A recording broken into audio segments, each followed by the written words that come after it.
है जैव विकास। जैव विकास और इसकी परिकल्पना, इसके बारे में चर्चा करेंगे। ये चैप्टर जैव विकास जो एक टॉपिक है, ये आपके लिए बहुत ही महत्वपूर्ण है।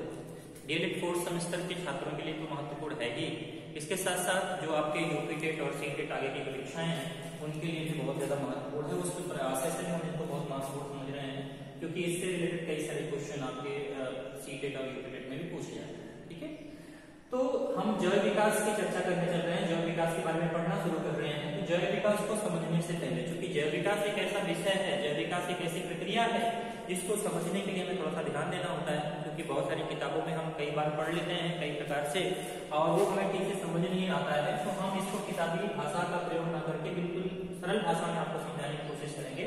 और आप थोड़ा सा अगर इसमें ध्यान देंगे, थोड़ा सा मतलब कि ध्यान से इसको देख लेंगे तो बड़े आसानी से आपको सारी चीजें स्पष्ट हो जाएंगी।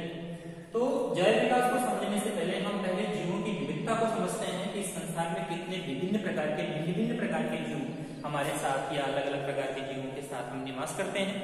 तो धरती पर हम देखें तो बहुत सारे जीव जंतु हमें दिखाई देते हैं। ढेर सारे पेड़ पौधों को देखें तो कोई पौधा छोटा है, कोई बहुत बड़ा है, कोई उससे भी आपका छोटा नजर आता है। तो कई प्रकार के जीव जंतु आपको इस प्रकार से बहुत सारी विविधताएं में दिखती हैं। कई सारे पेड़ पौधों में विविधताएं दिखाई देती हैं।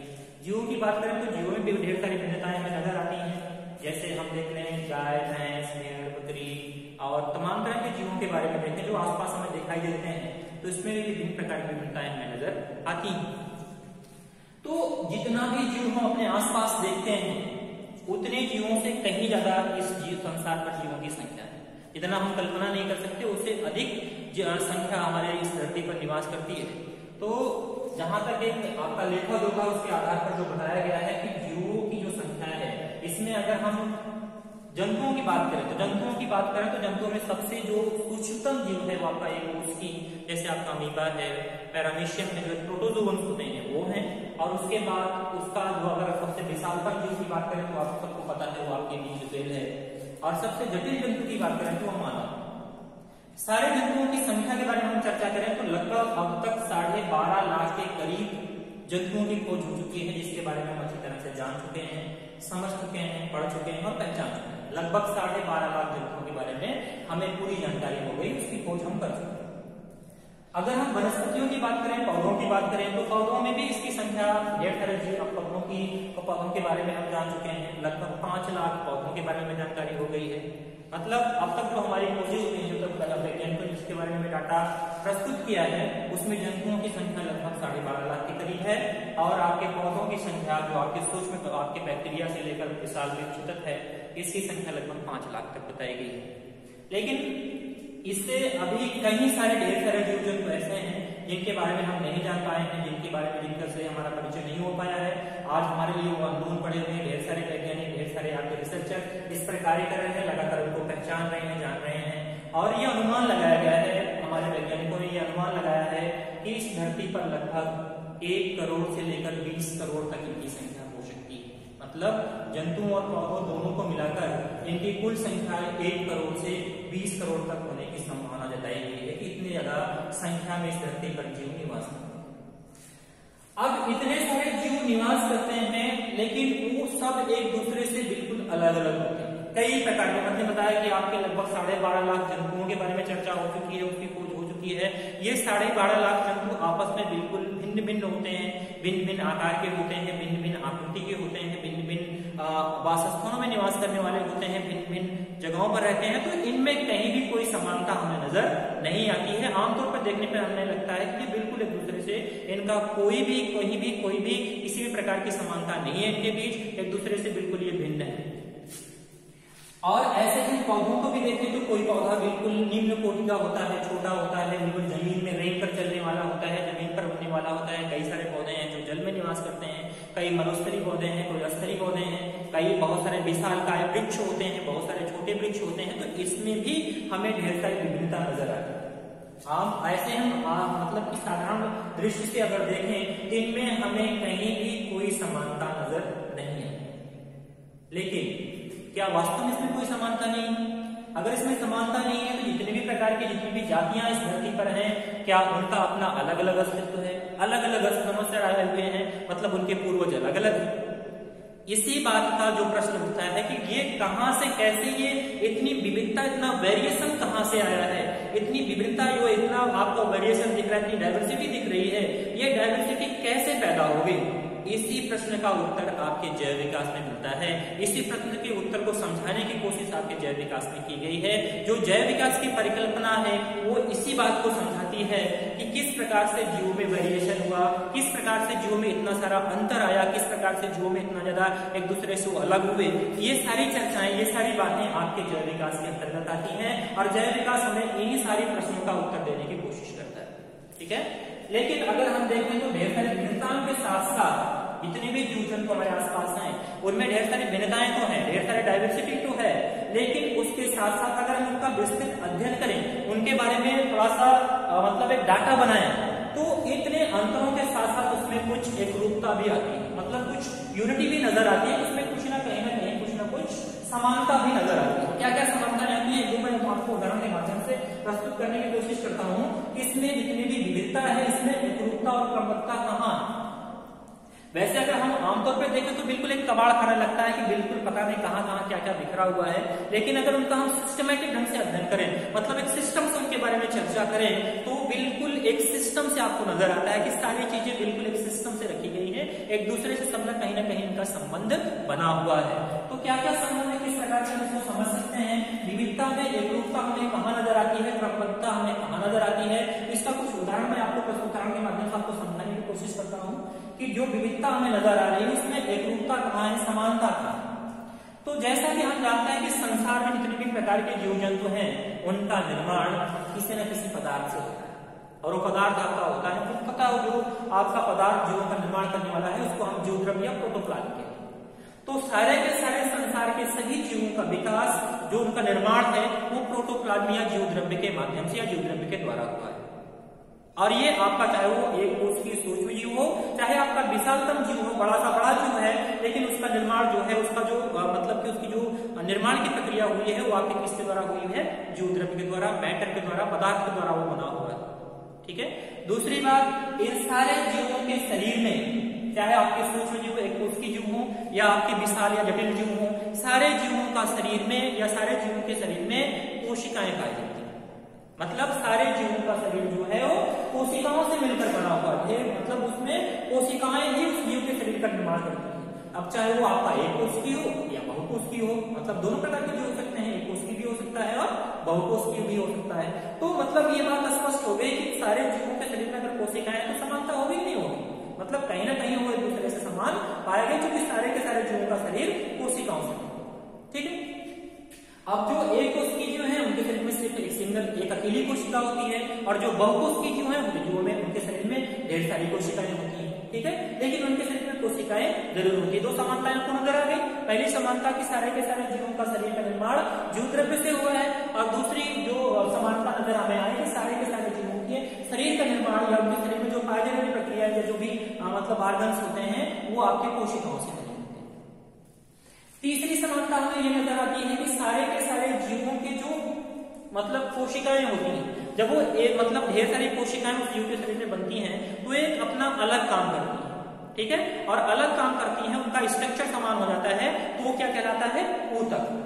टिश्यू जिसे हम अंग्रेजी में कहते हैं, तो बन जाता है आपका ऊतक। मतलब आपके ऊतक की परिभाषा बताई गई है कि संरचनात्मक और क्रियात्मक रूप से समान कोशिकाओं के समूह को हम ऊतक कहते हैं। जहां पर ढेर सारी कोशिकाएं मिल जाती हैं और मिलकर समान कार्य करना प्रारंभ कर देती हैं, उनका आकार भी समान होता है, तो ऐसी कोशिकाओं के समूह को हम ऊतक कहते हैं। तो लगभग जितने भी आपके विशालतम जटिलतम जंतु होते हैं, जो बहुकोष के जंतु हैं, उनके शरीर में ऊतक का निर्माण होता है। सारे के सारे जीवों के शरीर में ऊतक बनता है, चाहे वो पौधे हो चाहे वो जंतु हो। ये भी समानता है, एक दूसरे से भिन्न दिखने वाले सारे के सारे जंतु में समानता नजर आ रही है। और तीसरी समानता, चौथी समानता आपकी क्या होती है कि सारे के सारे जंतु के जो आपके ऊतक होते हैं, जब कई सारे ऊतकों का निर्माण हो जाता है तो ये ऊतक मिलकर क्या बनाते हैं, अंग बनाते हैं।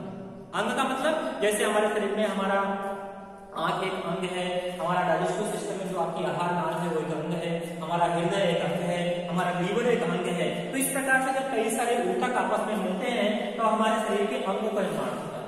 और ये सारे के सारे जंतुओं के साथ सेम प्रोसेस होती है, सारे के सारे जंतुओं में सेम प्रक्रिया होती है कि सबके सब जब कोशिकाएं मिलती हैं तो ऊतक बनता है, ऊतक मिलता है तो कई सारे अंगों का निर्माण होता है। और जब कई सारे अंग आपस में मिल जाते हैं तो क्या बन जाता है, एक अंग तंत्र बनता है और कई सारे अंग तंत्र मिलकर एक शरीर का निर्माण करता है, जीव का निर्माण करता है। तो इस प्रकार से अगर हम देखें तो सारे के सारे जीव में कहीं ना कहीं कोई ना कोई समानता भी, ढेर सारी समानता नजर आती है। इसलिए हम इसको सिस्टम से देखें, मतलब एक तरीके से इसका अध्ययन करें तो बातें स्पष्ट हो जाती है कि सारे के सारे जीवों का पूर्वज एक है। मतलब एक जो सूक्ष्म जीव है, बिल्कुल ही सरल प्रकार का एक कोष की जो आपका प्रोटोजोअन्स है, उसमें अपना अमीबा और पैरामीशियम आता है, जो एक कोष की होता है, जिसको हम सीधे तौर पर देख भी नहीं पाते हैं, अपनी आंखों से देख भी नहीं पाते हैं, उनको देखने के लिए हम माइक्रोस्कोप का प्रयोग करते हैं। उस जीव से लेकर विशालतम व्हेल मछली तक, जो संसार का सबसे बड़ा जीव आपका व्हेल होता है, व्हेल मछली तक हम चले जाएं तो सारे के सारे जीवों का जो विकास है, सारे के सारे जीवों के जो शरीर का निर्माण है, वो कहीं ना कहीं एक पूर्वज से नजर आता है। मतलब समस्त जीवों का विकास, इनको पैदा करने वाला एक पूर्वज आपका एक ही रहा है। उसी एक पूर्वज ने आपके प्रोटोजोअन्स को भी पैदा किया है और उसी पूर्वज ने आपके विशालतम आपका जो व्हेल मछली है उसको भी पैदा किया है। सुनने में बहुत ताज्जुब लगता है कि बताओ एक सूक्ष्म जीव जो ठीक से दिखता भी नहीं है, उसके जैसे पूर्वज, मतलब उस प्रकार से जीव आपके एक पूर्वज से कैसे पैदा हो सकते हैं, व्हेल जैसा विशालकाय जंतु कैसे पैदा हो सकता है। लेकिन प्रकृति जो है अपने पूर्वजों की सारी प्रक्रिया को दोहराती है। कहीं ना कहीं ये सिस्टम पूरा का पूरा आपका उस पर लागू होता है कि सारी सिस्टम, सारी प्रक्रियाओं को एक दूसरे से कनेक्ट करके जोड़ के चलती है और कहीं ना कहीं सारी प्रक्रिया को दोहराती है। हम अपने जीवन काल में अपने पूर्वजों की सारी प्रक्रिया को दोहराते हैं। कहाँ दोहराते हैं, कब दोहराते हैं, इसकी चर्चा हम जैव विकास की परिकल्पना के बाद आपको स्पष्ट करेंगे।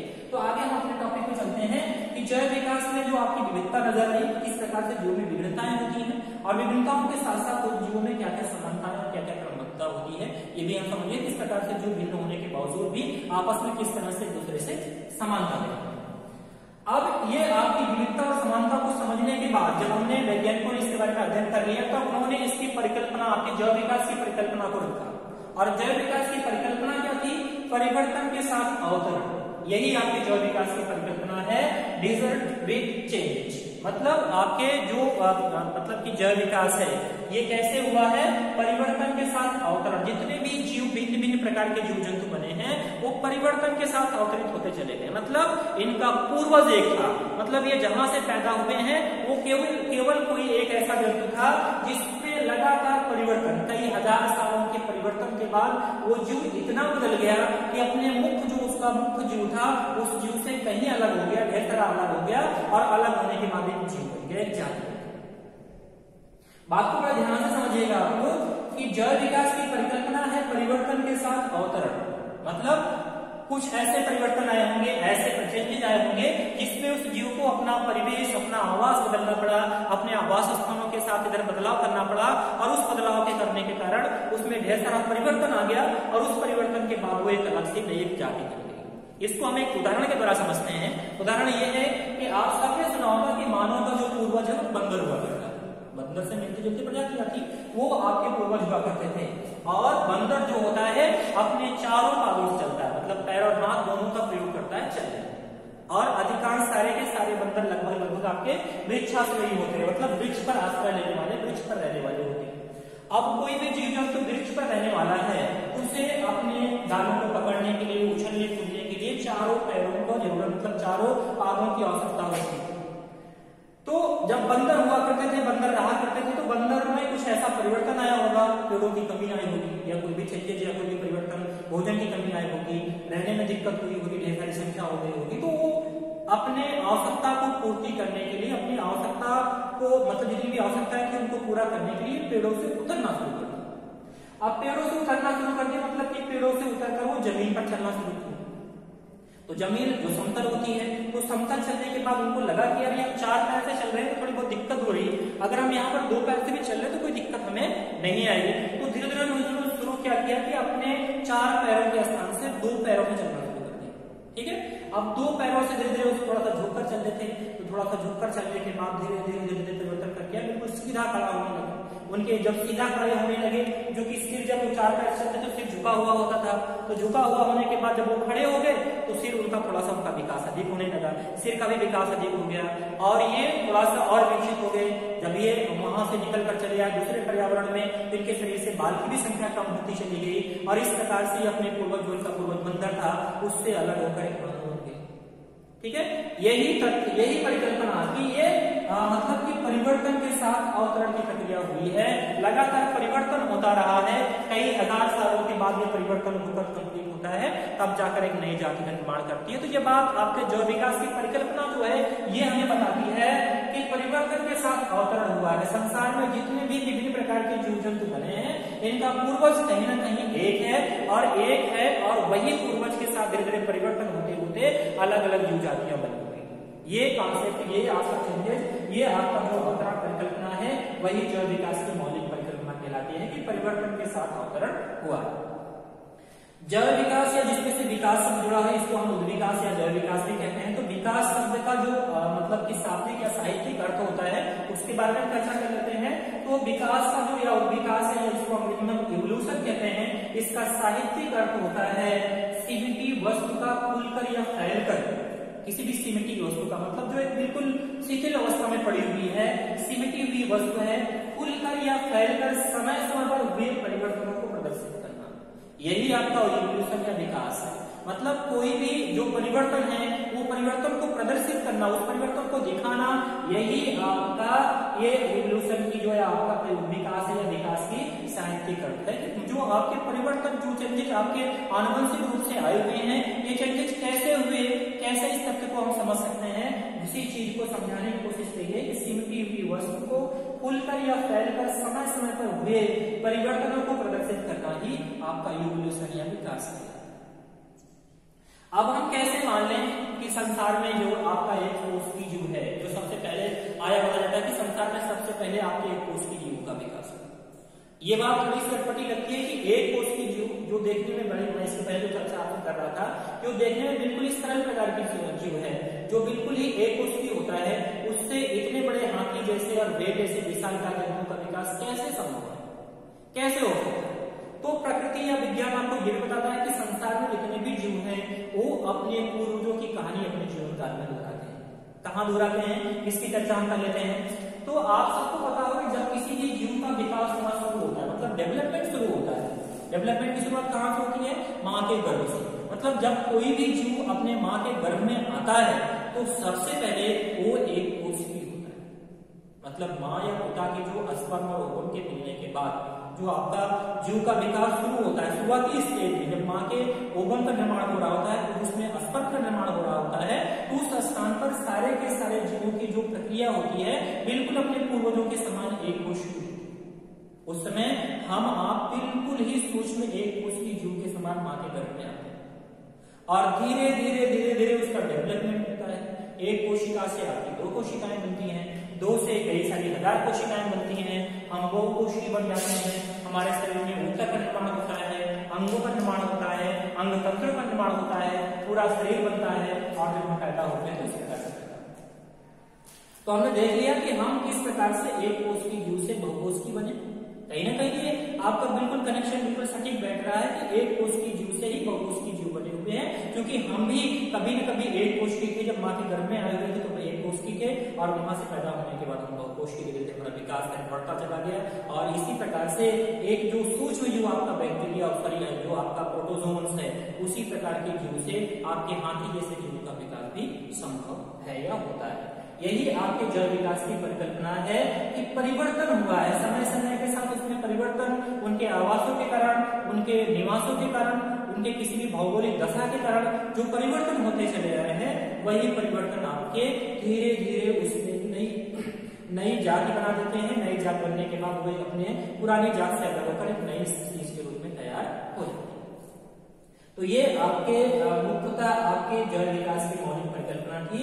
इसमें आपने देखा कि किस प्रकार से ये परिवर्तन के साथ इसका अवतरण।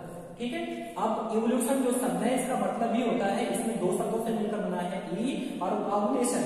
तो ई का मतलब होता है आउट या खुलना, और इवोल्यूशन मतलब वर्ड का मतलब होता है टू रोल, मतलब उसकी अनफोल्ड करना, मतलब किसी भी चीज को फैला देना।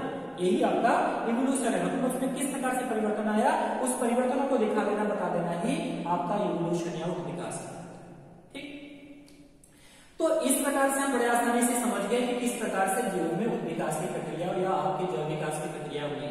अब इस आधार पर इन तथ्यों से स्पष्ट हो जाता है कि आपके जो मतलब कि जैव विकास की जो परिभाषा है, आप चाहे तो मतलब कि नोट भी कर सकते हैं जैव विकास की जो परिभाषा बताई गई है, प्रारंभिक निम्न कोटि के सरल जीवों से, मतलब जो प्रारंभिक जो सरल कोटि के जीव थे, बिल्कुल ही सरल प्रकार का सरल कोटि के जीव कौन से थे? जो आपके एकोशी थे, बहुत ही सरल प्रकार के, बिल्कुल ही सरल आसान प्रकार के दिखने वाले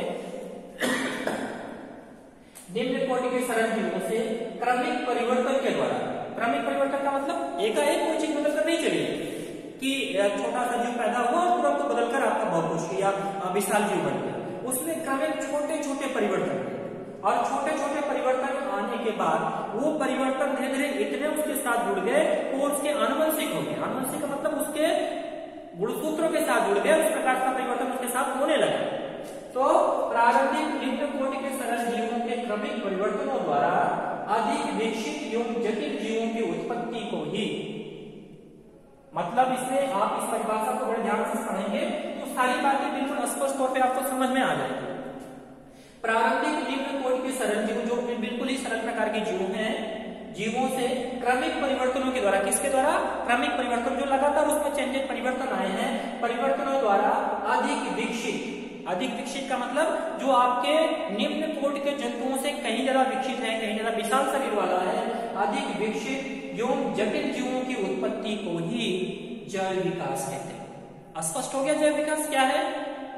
जो निम्न कोटि के जंतु हैं वो सरल प्रकार के जीवों से क्रमिक परिवर्तन के द्वारा जटिल और विकसित जीवों का उत्पत्ति, मतलब कि विकसित जीवों के विकास या उत्पत्ति ही जैव विकास कहलाता है। तो ये आपके जैव विकास की परिभाषा हो गई कि जो आपके प्रारंभिक निम्न कोटि के जीव जंतु हैं उनके द्वारा क्रमिक परिवर्तन के द्वारा अधिक विकसित एवं जटिल जीवों की उत्पत्ति होती है, यही जैव विकास कहलाता है। ठीक है, और इन सारे तत्वों को समझने के बाद किस प्रकार से जीवों का विकास हुआ है, किस प्रकार से जीव एक दूसरे से कनेक्टेड है, किस प्रकार से दूसरे से इनका संबंध है, इनका पूर्वज एक है, इन सारे तत्वों को पूरी तरह से और मतलब अध्ययन करने के बाद, सारे तत्वों को समझने के बाद ये बात, इसका पूरा का पूरा जो सार में निकल आता है वो ये आता है कि प्रकृति में वर्तमान की उत्पत्ति भूत से, प्रकृति में वर्तमान की उत्पत्ति भूत से तथा भविष्य की उत्पत्ति वर्तमान से होती है। मतलब आज जो हमें दिखाई दे रहा है वो हमारा पास्ट है, मतलब पीछे जो कुछ हुआ है, जो परिवर्तन आए हैं, जो चेंजेस आए हैं, जो बदलाव आए हैं, जो डाइवर्सिटी आई है, जो भी समानताएं दिखाई दी हैं, वो आज हमें जो दिखाई दे रहा है वो हमारा पास्ट, मतलब हमारा भूतकाल है। जो पीछे जाकर परिवर्तन हुआ था वो आज हमें दिखाई दे रहा है। आज जो परिवर्तन होगा, आज जो मतलब उसमें चेंजेस आएंगे वो हमारे भविष्य में दिखाई देगा।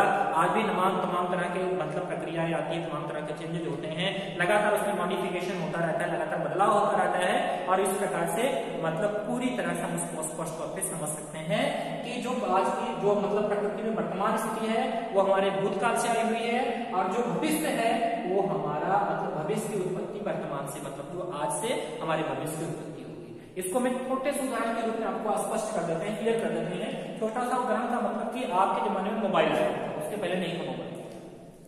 मोबाइल फोन जब हमारे बीच लॉन्च हुआ, पहली बार मोबाइल फोन आया, उसमें ढेर सारी कमियां थी। ढेर सारी कमियां क्या थी? मतलब वो आपका ब्लैक एंड व्हाइट हुआ करता था, कीपैड वाला हुआ करता था, और भी तमाम तरह की उसमें बहुत सारी कमियां थी, बहुत भारी भरकम हुआ करता था, मतलब तमाम तरह की फैसिलिटी उसके साथ नहीं होती, केवल बात मुश्किल से होती थी। धीरे धीरे उसमें लगातार चेंजेस हुए, जैसे जैसे हमारी आवश्यकता हुई। हमने सोचा, जब हमारे पास कीपैड मोबाइल हुआ करता था, हम सोचते थे यार इसमें कुछ ऐसा हो जाए हम इसको टच कर दे और चीजें हो जाए, टच मोबाइल आ गया। ऐसा हम भी ये सोचते थे कि कीपैड हुआ करते यार इसमें कुछ ऐसा हो कि पिक्चर भी इसमें देख लें, गाने भी इसमें देख लें, मतलब सारी फैसिलिटी, बात भी कर लें, किसी को संदेश भी भेज लें, अपनी फोटो के साथ बातचीत भी कर लें। वो सारी आवश्यकताएं जैसे जैसे हमारी होती गई वैसे वैसे उसमें परिवर्तन होता गया। यही सेम अवधारणा आपके जैव विकास के साथ है कि जैसे जैसे जीवों की आवश्यकताएं होती गई उस प्रकार से उसमें बदलाव होते गए, और वही आपका जैव विकास है। तो आशा है कि जैव विकास आप समझ लिए होंगे, जैव विकास की परिकल्पना आपको समझ में आ गई होगी। आगे अगला जो आपका वीडियो आएगा उसमें हम जैव विकास के प्रमाण पढ़ाएंगे, आपको इसको क्या प्रमाण है, किस प्रकार से प्रमाणित हुआ है, जैव विकास के प्रमाण की चर्चा करेंगे, और जैव विकास की उसके आगे की जो चर्चा है, जैव विकास के बाद आपका पारिस्थितिकी तंत्र है उसकी चर्चा करेंगे। तो आज के लिए बस इतना ही। अगर वीडियो आपको अच्छा लगा हो इसको लाइक और सब्सक्राइब